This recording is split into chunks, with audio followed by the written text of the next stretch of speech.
YouTube, what's going on? Wanye Films back with a new tutorial. Today I'm going to be showing you 3 ways how to make your footage more cinematic. Stick around. Alright, what's up guys? As you know, Halloween is officially over and it's time to move on to Thanksgiving, Christmas, you know, the best time of the year. But today I want to bring up the fact that I'm almost at my 100 subscriber mark. So please guys, if you're new to this channel, please subscribe. And I mean, even though it's only 100 subscribers, it is kind of a big deal to me. So I'd appreciate it guys if you are new here. Subscribe, it'll definitely help my channel out. I say this in all my videos, hoping that, you know, it'll get through to you guys that you guys are what makes me. I know 100 subscribers ain't a lot to some of you, but it's just beginning for me. So it'll mean a lot to me if you guys could, you know, if you're new, if you're just watching this video, to go ahead and smash that subscribe button. Stick around because I have plenty more videos coming your way.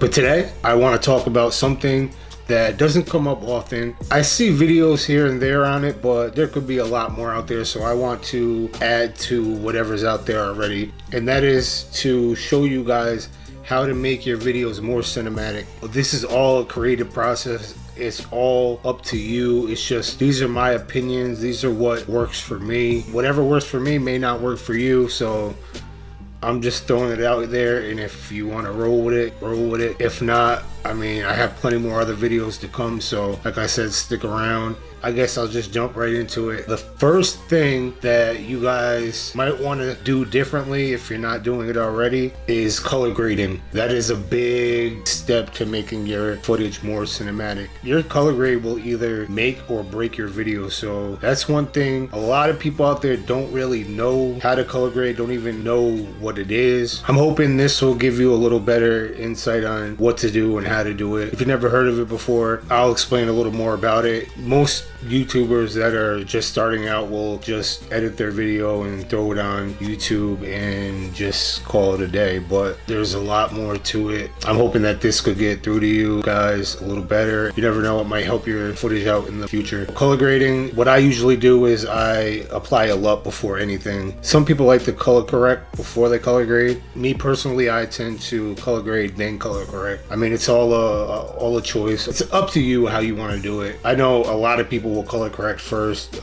but I just like doing it this way better. So what I do is I apply a LUT, and if you don't know what a LUT is, LUT stands for a lookup table.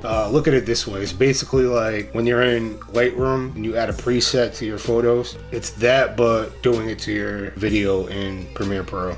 That's what a LUT is. So what you do is just add the LUT to your video, depending on what kind of LUT it is and what kind of picture profile you shot in. You may have to dial the intensity down a little bit. In most cases, yeah, that's probably what you're gonna have to do. Then go and do some tweaking in the color correction, and that'll definitely help your footage. Speaking of picture profiles, choosing the right picture profile will also determine how well your color grade comes out. You want to be shooting in the flattest profile as possible. If you're shooting with Sony, you might want to shoot Cine 4 or S-Log2. These are great profiles to start off with. S-Log2 is a little more advanced. It's going to be the flattest. Flattest meaning the most dynamic range. I love shooting in S-Log2. It's a little bit harder to color grade. You got to know what you're doing when it comes to color grading, but the finishing results are amazing. But I only do that for music videos. Really, when I'm doing vlogs and tutorials, like what I'm doing right now, I'm shooting with Cine 4. These are things to take into consideration. I wouldn't go all out on your vlogs and tutorials. Shoot in Cine 4. It's way easier to color grade. I don't know if you're using Canon or another camera. I'm sure they have picture profiles that are flat also. I know, actually, I know they do. Canon, I think it's C-Log. I think it's C-Log for Canon. Panasonic, I believe, is V-Log. Shoot in log for your music videos if that's what you want to do. Like I said, it's the flattest profile and it gives you the most dynamic range and a lot to work with in post-production. It's very, very crucial to color grade your footage and color grade it right. There's vector scopes and lumetri scopes. I mean, that's a whole nother topic. Me, myself, I'm still learning that stuff. Once I dig deeper into that, I'll be here to show you guys exactly how to do it and how it works and all that. I'm here for you guys. Also for color grading, I'll leave an info card up above over here.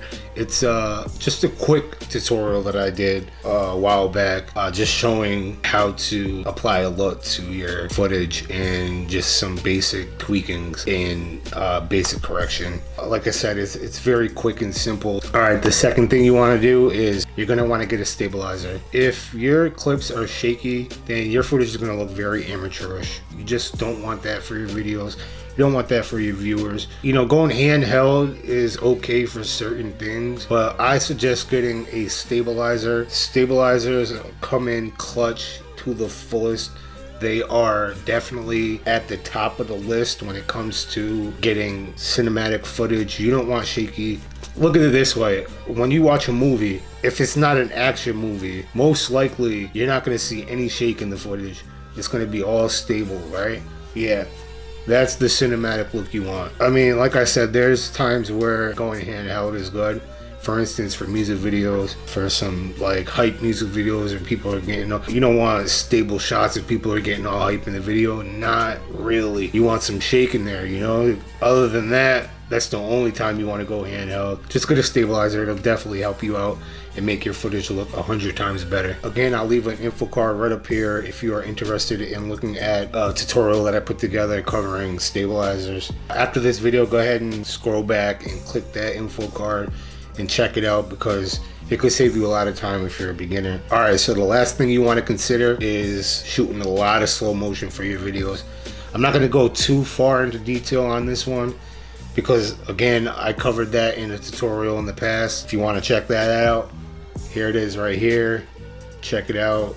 But again, finish this video first and then go back and check these videos out. So yeah, so the video right here is explaining what frame rate you should use in your videos and when you should use them in certain scenarios. It'll definitely save you some time. But yeah, basically I'm gonna just wrap that up in a nutshell. Slow motion for your video is very crucial if you are trying to get cinematic shots. I would suggest shooting in anything over 24 frames per second. 60 and 120 frames per second is actually a good place to start. If your camera does somewhere in between, that'll work also. Yeah, you want smooth, crisp shots if you're trying to give off that cinematic look. That's very important. So go ahead and shoot in 60 frames per second, bring it over into your editing software, then bring it back down to 24 frames per second, and your footage will be buttery smooth. All right, guys, that's where I'm gonna wrap it up. If you took something away from this video, please hit the like button so I know. Also, if you're new to the channel, hit the subscribe button and hit the bell so you stay updated every time I post a new video. I'll catch you guys in the next one. Peace out.